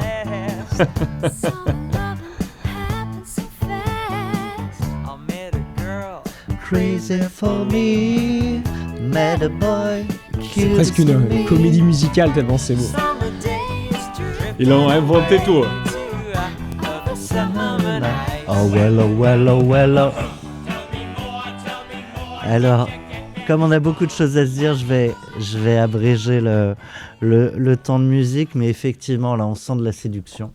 Ouais, je lui dis, j'ai besoin d'acheter ces 2 trucs. Il rentre à Londres. Il me dit, je reviens te voir là, en février. Et là, tu lui as le dit- 9 février, Et tu lui il as dit était à give Paris. me more, give me more. Non, il arrive le 9 février, mais honnêtement, pas dans une optique de cession, mais plutôt une optique de grandir cette boîte en achetant 2 trucs de chez Unilever, 2 divisions. Et il arrive et il me dit, Jean, j'ai fait le tour, et je te vends pas ces 2-là, parce qu'il y a une techno, c'est nul, je l'ai fermée. Une division, c'est nul, je l'ai fermée. Et la techno, ils n'ont même pas le FDA, ça va te ralentir. Donc non. Si tu vas avoir des poids sur le dos, je te les vends pas. Par contre, j'ai entendu que tu lèves 10 millions de plus. Eh ben, je te les donne. Ça a commencé comme ça. Hein. Et j'ai dit, Dave, tu me donnes 10 millions, tu es à 18% du capital. Et là, tu es quoi? Tu as la minorité de blocage. Bientôt, tu es chez toi, là. Hein. Donc, c'est jamais. Il me dit, mais tu as besoin de 10 millions. Je dis, oui, mais pas de toi. J'irai les chercher ailleurs. Et là, il se lève. Moi, je ferme jamais mes portes de la réunion. Il se lève, il ferme la porte. Mais il reste dedans. Oui, il ferme la porte et vient s'asseoir. Il me dit, tôt ou tard, je me rappelle vraiment de cette phrase. Il me dit, mais Dave, c'est un super type. Il me dit, tôt ou tard, on va le faire maintenant. Et moi, je le regarde et je dis, de quoi il parle? En fait, j'ai pas... Parce que moi, il faut pas oublier, hein, je suis plutôt conquérant, je veux acheter ces divisions, agrandir mon business, et tout marchait bien et tout. Et j'ai dit, mais qu'est-ce qu'on devait faire? Il me dit, tu vends? Je dis non. La première réaction, je dis non. Il me dit pourquoi? J'ai dit, Dave, j'ai un contexte. Ça fait je sais pas combien de temps que j'en chie avec Memscap. Hein? Là, j'ai trouvé un jardin où je m'amuse, tout va bien. Chaque fois que je touche quelque chose, ça marche. C'est bon. Tu vas pas me piquer mon jouet, quoi. C'était ça mon truc. Et il m'a dit, qu'est-ce que tu veux faire avec Yoma? Je lui ai dit, la numéro 1 de la beauté personnalisée, etc. Il me dit, avec moi, tu iras plus vite. Tu vas passer ton temps à lever de l'argent, tu as levé 10,5, là tu veux relever 10, et demain 10, focalise-toi sur les opérations, moi je te file le pognon et tu vas plus vite. J'ai dit, oui Dave, mais je te rappelle que je te paye même pas les cafés du siège à Londres, avec mon chiffre d'affaires. Il rigole, il me dit, ne t'inquiète pas, je gérerai la chose de manière à ce qu'on t'emmerde pas. Tu restes entrepreneur, tu restes autonome. Et je lui ai dit, oui, mais Dave, tu m'invites à une danse. Je me rappelle vraiment, hein, je lui ai dit ces phrases-là. Hein. J'ai dit, tu m'invites à une danse, tu es un éléphant, je suis une fourmi. Tu vas me marcher dessus, tu te rendrais même pas compte, et moi, même si je crie, tu entendras pas. Donc, comment veux-tu faire? Attends que je grandisse, que mon chiffre d'affaires au moins fasse quelques dizaines de millions d'euros, etc. Ou que je sois une souris qui te fait un peu peur. Ouais, te mords. Et ben, il m'a dit, Jean, je serai le goalkeeper. Tu ne rapportes qu'à moi. Personne n'a le droit de te parler chez Unilever. Goalkeeper, c'est Oui, le j'ai bien gardien. compris. Mais en vrai, ça reste risqué parce que tu sais que dans des groupes comme ça, les Ouais. gens peuvent bouger, évoluer. Et puis... Oui, mais tu vas voir ce qui s'est passé d'ailleurs. Alors, attends. Juste là, tu commences à envisager de vendre. Ouais. Ok. Je commence à dire, là je suis dans la discussion en disant, dans ma tête je suis en train d'enlever tous les obstacles en fait, voir est-ce que ça peut marcher, est-ce que ça peut fitter. C'est vrai que je me dis, putain, c'est Unilever quand même, je peux aller partout, vendre cette marque partout, je peux tout casser, et en même temps, Et au niveau mondial? et au niveau mondial, et je plus à lever de pognon, moi qui ai passé sa vie à lever de l'argent et pour Memscap et pour Yoma et tout ça, c'est quand même un luxe. Bon, et donc je le pousse encore, il me dit, ne t'inquiète pas, je te garderai ton autonomie, tu n'as pas à rapporter, on définit ensemble la stratégie et le budget au début de l'année, plus personne ne te parle jusqu'à la fin de l'année, Tu m'envoies de temps en temps un message pour me dire où est-ce qu'on est, etc. Si tu as besoin de quoi que ce soit, je suis là. Et personne chez Unilever a le droit de te parler sans passer par moi. Donc tu es libre. Donc il m'a compris tout de suite. Et il a dit, lui, si je lui coupe sa liberté, il se barre. Donc, Un bon acheteur, il a compris. Il a compris super bien. Et il m'a dit, allez, faisons quelque chose de grand. Et il prend une feuille devant lui, blanche, il la pousse vers moi et il me dit, mets ton chiffre. Donc je prends le truc. Tu mets quoi sur la feuille? Je le blanche regarde et je fais x10. Il me dit, l'EBITDA? J'ai dit, x10, c'est un chiffre négatif, je te dois de l'argent. Il me dit, OK, we have a deal. Tout de suite. Il me serre la main et il quitte. Et il me dit, je donne le dossier à Olivier Garrel, qui était à l'époque le patron du M&A, pour négocier le signing. Sous le même genre. Et tu avais des contraintes éventuelles, toi, dans ton pack d'actionnaires par rapport à ce genre d'opération ou pas Ouais. du tout? J'avais pas le droit de faire quoi que ce soit sans Et de serrer la main et de dire d'accord, on a un deal. Mais j'avais dans le conseil, dans la boîte j'avais mon management, mon écosystème, parce que je faisais toujours rentrer des gens de mon éco. Il y avait le Crédit Mutuel et il y avait Unilever. Donc, il fallait convaincre le Crédit Mutuel. Innovation.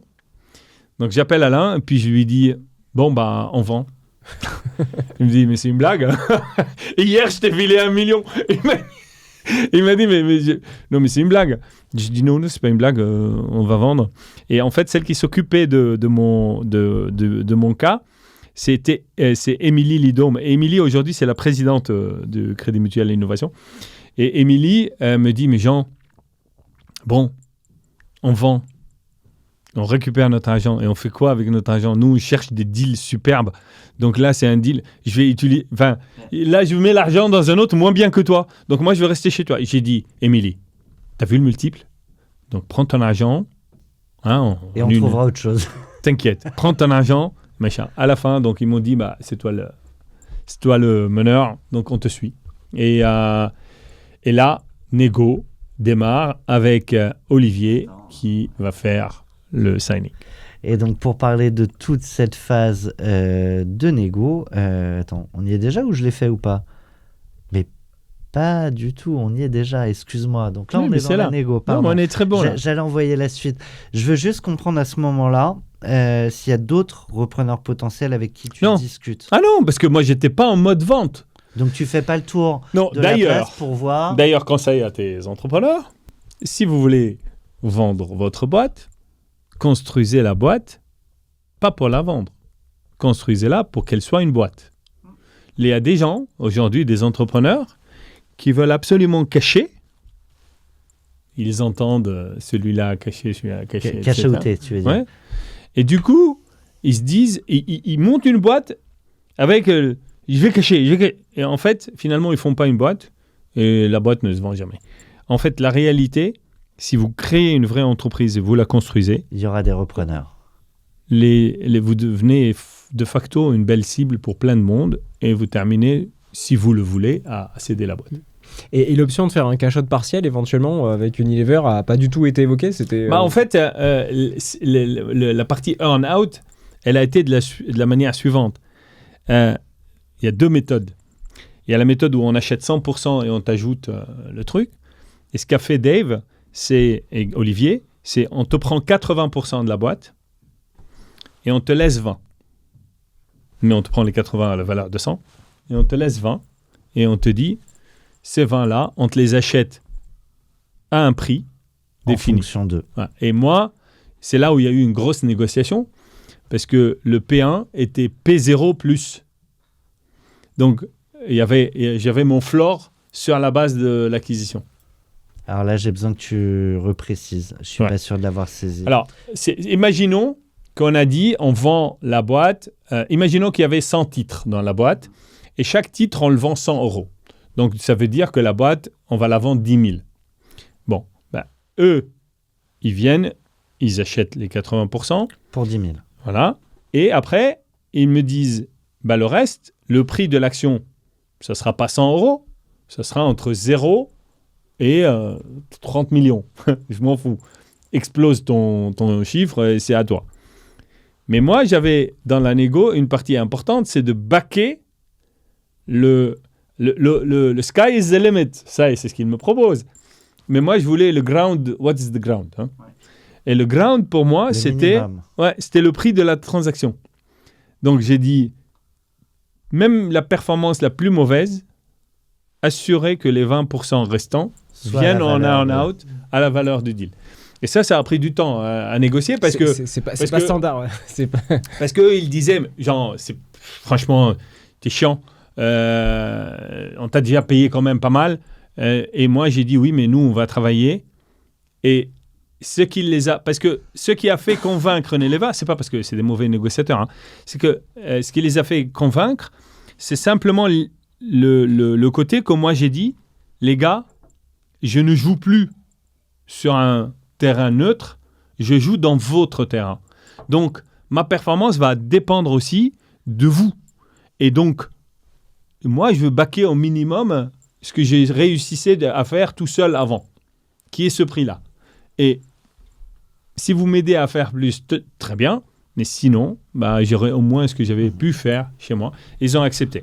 Il y a un autre problème. Attends, je veux bien que tu me parles de s'il y a des moments un peu charnières dans les négos, mais que tu nous le fasses vivre. C'est-à-dire, la voix monte, on reste quand même très, très calme parce qu'on chacun expose simplement ses positions. Tu me disais aussi, excuse-moi Jean-Michel, que les avocats, eux jouent leur jeu. Tout le temps, les do deals, les machins, ils te posent des questions. Ah, ils pointent sur ça.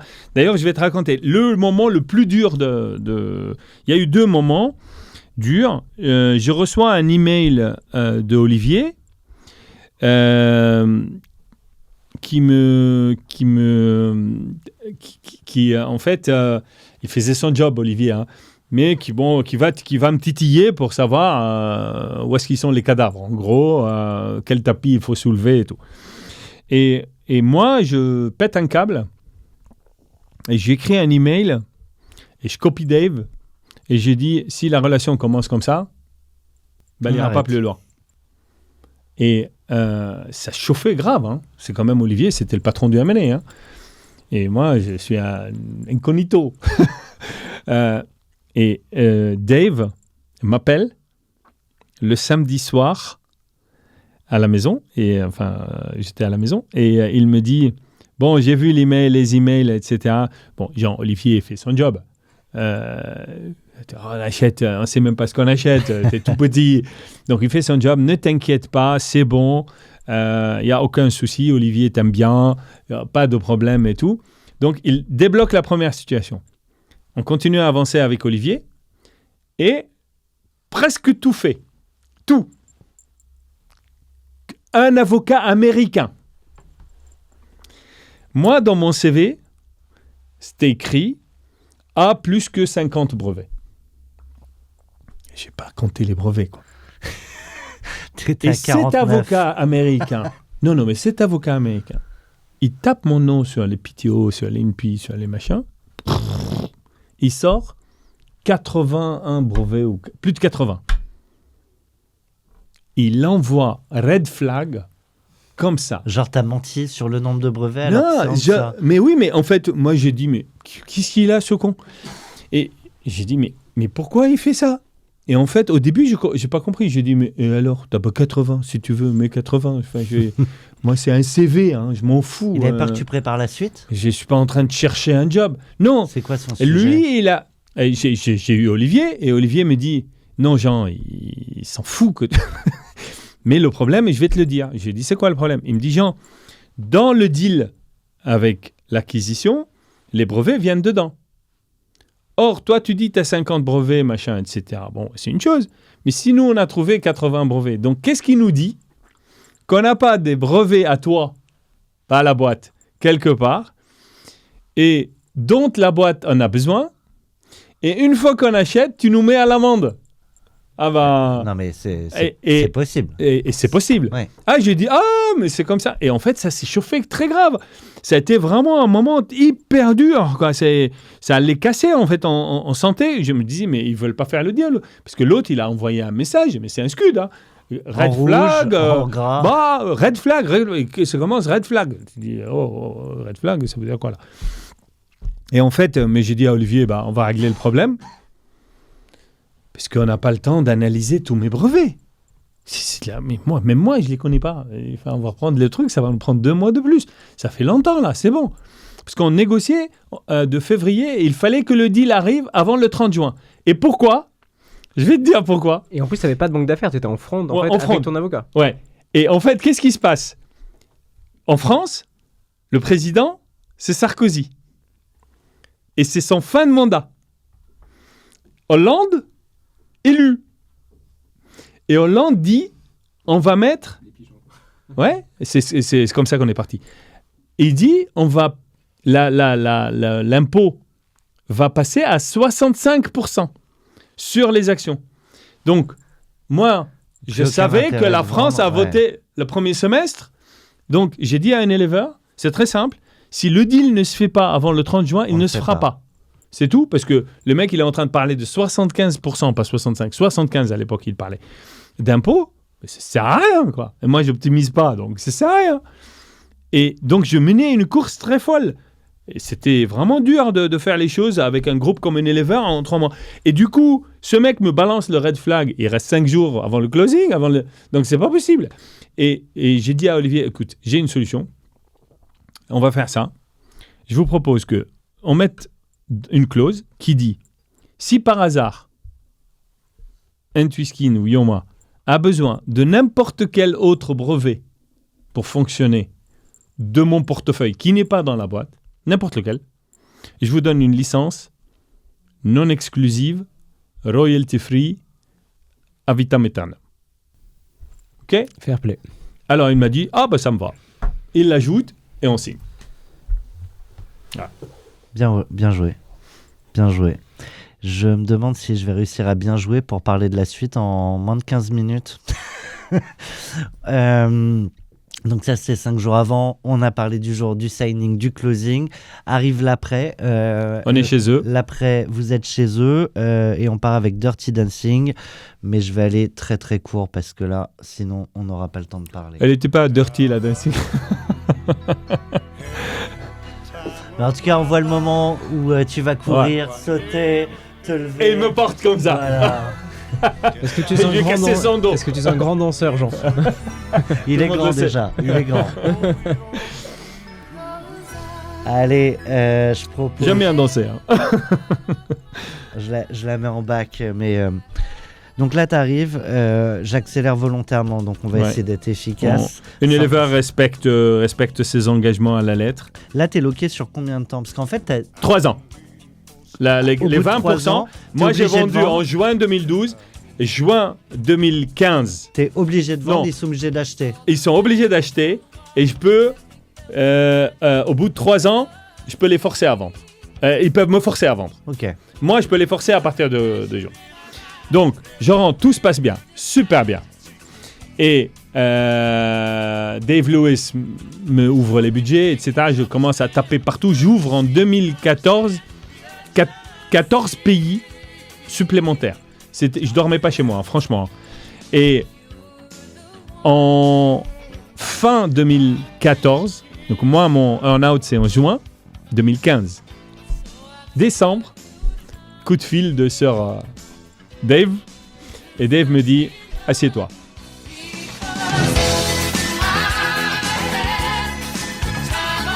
Et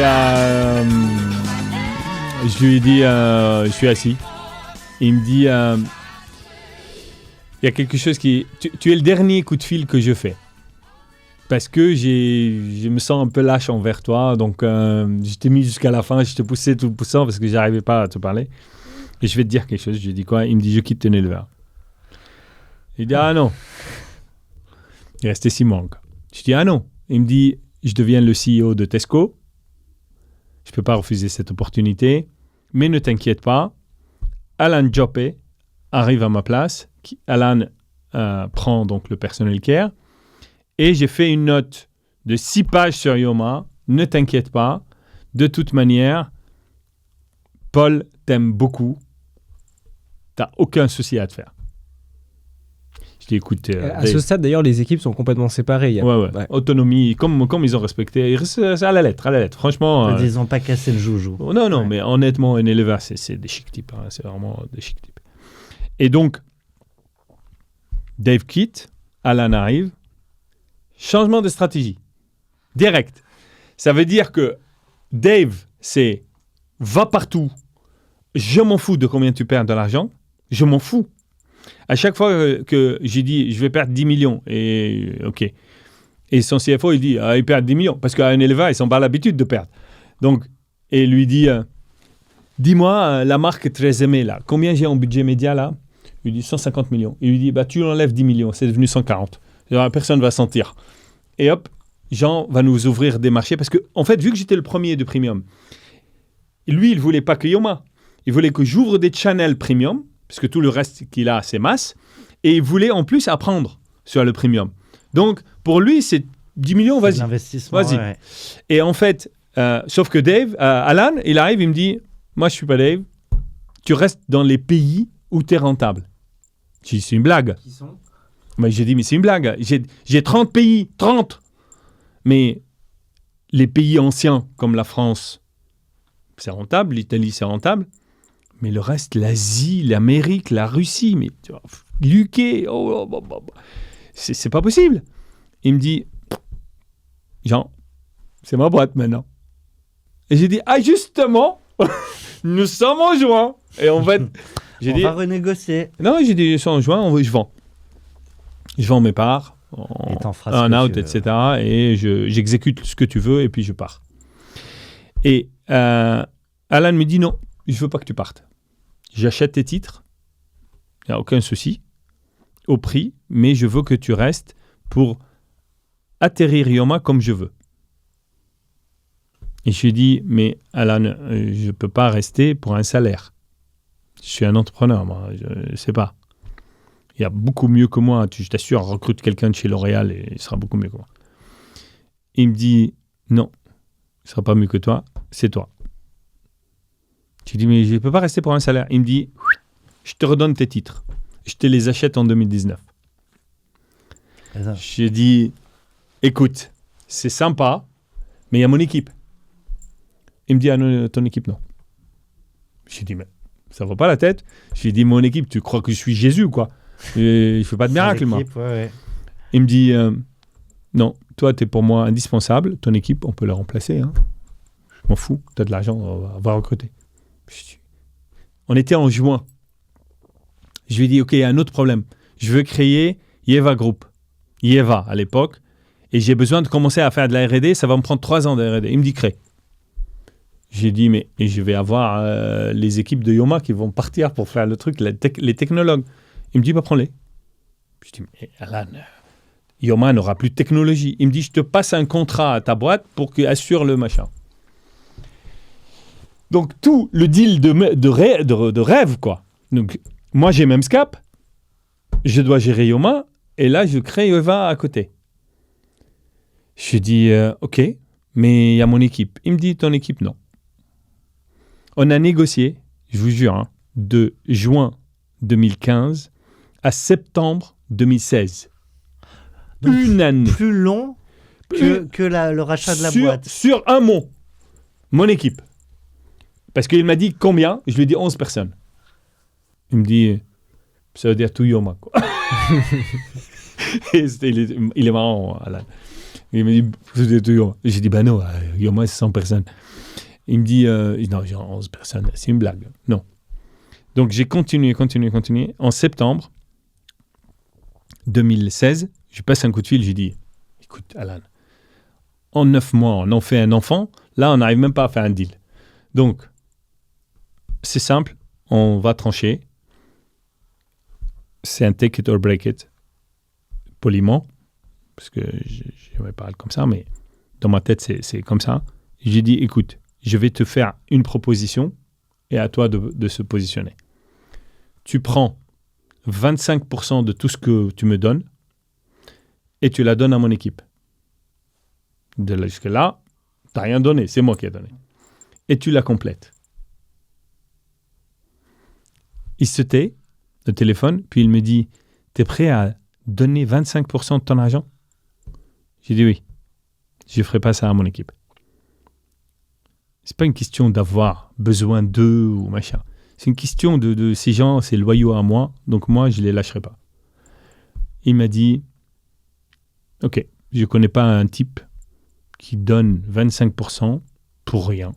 Donc, vas-y, je suis ok. Donc, on signe en juin 2016, prolongation jusqu'en 2019. 2019 arrive, moi, Yeva Group commence à... La R&D est finie, tout mon truc commence à se situer, je suis en... je veux partir, et il me dit Covid. Attends. Yeva Group, donc c'est à côté d'Unilever. Non, Yeva Group n'est pas encore créé. D'accord. Il y a Yeva, un petit labo de R&D que j'ai créé, que j'ai mis dedans 3 millions pour développer la techno. Mais où Unilever n'a pas d'equity. Aucun sou. Ok. Même Scap, il est là, côté. Là, il y a un petit labo. Et là, il y a Yoma chez Unilever. Ok. Donc tu gères 3 activités à ce moment-là. 3. Donc, mais celle-là, c'est une activité de R&D. Celle-là, c'est une des côtés, mais qui a commencé à recouvrir. Là, on était vraiment EBITDA positif depuis 2013. Donc, j'avais redressé la boîte. Et donc là, il me dit, tu peux pas quitter en 2019. Genre, c'est le Covid. Avec tout ce que j'ai fait pour toi, tu peux être sympa, tu peux pas quitter en Covid. Je dis, ok, aucun souci, Alan. Évidemment, je reste jusqu'à tant que le Covid est là. En 2022, je dis, moi, en 2020, la R&D, je crée Yeva Group. Juin 2020, je crée le groupe. Yeva, j'achète l'atelier du sourcil en 2020, juin 2020, boudoir de regard 21, et j'arrive, 2022, je dis, je pars, et là, une élève me dit, est-ce qu'on peut investir dans Yeva? Et je dis non. Par contre, je peux te proposer un deal. Il me dit, c'est quoi? Je dis, je te rachète tout. Yeva Group. Eux, ils m'ont payé le earn-out en 2015, ils m'ont payé le 2019, même si je suis resté, ils l'ont acheté, hein. Donc, ils ont exécuté. Tous mes hommes ont eu leur argent, les femmes. Et là, on est en 2022. Je leur ai dit, je vous l'achète en part dans mon groupe. Et c'est pour cela Donc, qu'aujourd'hui... Pur transfert de titres, pas d'endettement, rien. Échange de titres, boîte propre. Et Unilever a intégré à l'époque... et il m'a dit, quel valo? Je lui ai dit, on ne parle pas de valo, on part. Combien tu veux en avoir dedans et combien je vais en avoir dedans, c'est tout le truc. Donc, moi, il m'a dit 15, je lui ai dit 10, et on a terminé à 11,5. Et là, aujourd'hui, il représente 8,7% de Yeva Group, une boîte reprise au bout de 12 ans dans l'univers de Unilever. Écoute, rares sont les entrepreneurs, il y en a quelques histoires qui vendent, qui rachètent la boîte derrière, mais c'est pas commun. Aujourd'hui, Yeva Group, c'est quand même le numéro 1 de la beauté personnalisée. C'est un écosystème de marques, d'expériences et de services de beauté personnalisée activé par l'IA, la tech et la data et porté par le storytelling, le contenu et les communautés. Parce que derrière ça, je vais acheter My Little Paris à TF1. Donc aujourd'hui, dans mon actionnariat, il y a TF1, il y a Unilever, il y a Seb, il y a le Crédit Mutuel, il y a Reward Media, il y a moi et mon écosystème. Donc, c'est un super groupe qui, en 5 ans, fait plus de 50 millions de dollars de chiffre d'affaires conso. Donc, une très, très belle boîte. Il y a encore des croissances externes, d'ailleurs, prévues sur ce groupe? Ouais. C'est la même, j'intensifie là. Et là, tu as une activité, une division M&A en interne, ou tu utilises, là, en l'occurrence, peut-être une banque DAF pour la partie build-up? Non, j'ai un deal flow rentrant qui est énorme. Je connais tellement ce milieu et j'ai par contre une équipe qui gère l'opérationnel très forte. Il y a un COMEX magnifique dans Yeva Group qui, lui, gère les opérations. Moi, je fais les acquisitions pour Yeva Group, la restructuration, tout ce qui est financement de structuration de financement. Est-ce que je le fais par dette? Est-ce que je le fais par titre? Est-ce que je lève de l'argent pour ça, etc. Donc, toutes ces choses-là, c'est moi. Il est l'heure où je dois te libérer. Peut-être une dernière question, tu sais quoi? On te fera revenir pour parler de la suite du groupe d'aujourd'hui, mais là, ce qui était vraiment intéressant, c'était de comprendre les montagnes russes de ce deal-là précisément. Peut-être un mot quand même sur l'après. On a un peu parlé du rapport à l'argent en introduction. Tu es papa, je crois? Oui. Ouais. C'est aussi des discussions qu'on a parfois avec les entrepreneurs qui s'arrêtent à cash out. C'est le rapport par rapport à ses enfants. Certains veulent mettre très loin d'eux toute notion d'argent. D'autres, au contraire, veulent les mettre tout de suite à l'abri du besoin. Enfin, il y a toujours, c'est très personnel, ça, comme décision. D'autres essayer de transmettre aussi. Ouais, exactement. S'ils ont un âge suffisant pour commencer à s'intéresser. Et pas que l'argent, ouais. C'est ça ce que tu dis. C'est, Non, c'est moi, j'ai absolument... bon, je suis d'origine libanaise, donc il y a on parle d'armes et d'argent. Sans problème. Hein. Donc, moi, j'ai grandi, on me disait... l'arme, elle est là dans l'armoire pour pouvoir résister si un jour ils rentraient sur nous, les Palestiniens et compagnie. Mais on ne touchait pas. C'est-à-dire, mon père a toujours dit, ils sont là, mais vous ne touchez pas. Sauf un jour, il a dit, vous pouvez. Parce qu'il n'avait pas le choix. Et l'argent, parce que... au Liban, dans notre culture, si tu as de l'argent, c'est good for you, on est heureux pour toi, etc. Et toi, tu dis que j'ai de l'argent pour que tes amis sachent s'ils ont besoin, ils peuvent appeler à toi. En fait, c'était ça. Et en fait, tu n'as jamais dit « Ah putain, l'enfoiré, il a de l'argent. Ouais. » Et en fait, nous, on est élevés avec le truc, s'il a de l'argent, on va essayer d'être comme lui plutôt que de le tirer vers nous. Et donc, mes enfants, ils sont exposés à ce genre de sujet. Ils ont l'esprit entrepreneurial incroyable. C'est ce que j'ai demandé, parce que tu as des gamins qui à un moment sont juste pourri gâtés et qui ont moins le sens du travail. Parce qu'en fait, moi, j'ai toujours dit, tu vois, par exemple, avec les études, j'ai dit, en dessous de 16, c'est la famine. Vous savez ce que ça veut dire, la famine? La famine. Je ne veux pas voir des notes en dessous de 16. Donc, démerdez-vous. Travaillez votre part. Je ne vous demande qu'une chose. Moi, on m'a demandé plein de choses. Vous, je ne vous demande qu'une chose. Être bon à l'école, être sérieux, etc. Et parce qu'il faut que je les prépare au chemin. En fait, le problème, c'est qu'on peut imaginer qu'avec de l'argent, on peut mettre ses enfants à l'abri. C'est faux. Parce en tout cas, pas de tout. Mais en plus on a vu, regardez, il y a ceux qui ont des bitcoins. Moi, heureusement, je n'ai pas de bitcoin. Je n'aime pas les cryptos. Donc, comme ça, vous n'allez pas me chercher pour des cryptos. Donc, quelles sont tes classes d'actifs préférées? Moi, je crois dans les actions, des trucs comme ça. Et en fait, le problème, c'est que d'un jour à l'autre, l'argent peut fluctuer d'une manière très violente. Si on est préparé pour la vie, on s'en sortira toujours. Si uniquement on vit dans un palace doré. Si tu ne te reposes que sur ton compte en banque, non, et puis moi, je leur dis une chose à mes enfants. J'ai ramené ma fortune de 1 euro à ça. Imaginez le multiple. Moi, vous pouvez multiplier par 10. C'est rien. Donc, voilà. Donc, je pense que les miens seront dans la prolongation. Peut-être les leurs seront dans le déclin. Ça, c'est autre chose. Et ils ont quel âge à peu près? 16 ans. 16 ans. C'est des jumeaux. L'autre jour, on a reçu Laurent Tapie, le fils de Bernard Tapie, qui nous partageait les coulisses quand il était petit des négociations dans le bureau de son père. Je ne sais pas si tu intègres pour pousser la question de Souleymane Jean sur comment la transmission se fait aussi sur la culture entrepreneuriale. Est-ce que tu les fais participer à tout ça, juste en vue qu'ils comprennent ce que tu vis, ou peut-être en te disant un jour? Non, mais honnêtement, mes enfants, ils savent tout. Ils sont au courant de tout. Il me dit il faut que tu achètes Oracle, l'action va monter, des trucs de malade, hein, honnêtement. Et ma fille, quand elle veut aller dans un concert et je sais pas quoi, moi je n'ai pas demandé ça, mais elle m'a envoyé un slideshow, une présentation pour me dire pourquoi il faut que je l'autorise à aller à ce machin-là. Et c'était argumenté, mais honnêtement, incroyable.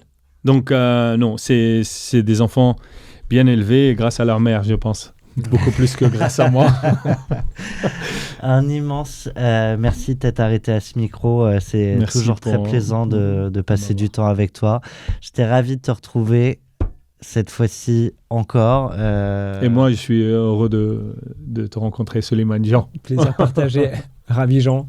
Voilà, Merci c'est ça, Thomas de parce qu'on a dit- l'invitation. On a dit Jean-Michel, mais il nous a raconté les coulisses du prénom. Et pour les intimes, c'est Jean. Pour ta famille, évidemment. Merci pour ton accueil. Merci à toi. On se quitte avec le son que tu as choisi pour fêter le deal. Et donc, Qu'est-ce qu'il est Queen. beau. Qu'est-ce que c'est beau ce chant. I've done my sentence, no crime. and bad mistakes. I've made a few. I've had my shells and kicks in my face, but I've come through. Tell me to go on and on and on. We are the champions, my friends. C'est des moments de gloire dans la vie de l'entrepreneuriat que personne ne touche, à part les entrepreneurs Et les sportifs. et les sportifs. Et même s'il y a d'autres moments beaucoup plus durs, personne ne peut vivre ces moments-là ailleurs. Alors je pense que si tu gagnes la Coupe du Monde de quoi que ce soit, sans t'être un peu cramé la tête dans la pelouse, etc. C'est impossible. Et alors déjà c'est impossible et je suis même pas sûr que le kiff de la victoire soit Ouais. le même. Exactement. À tes prochaines victoires Merci beaucoup. Bravo. Merci et à de tout ce qui va m'accueillir. avec. Merci à Merci toi. à vous deux.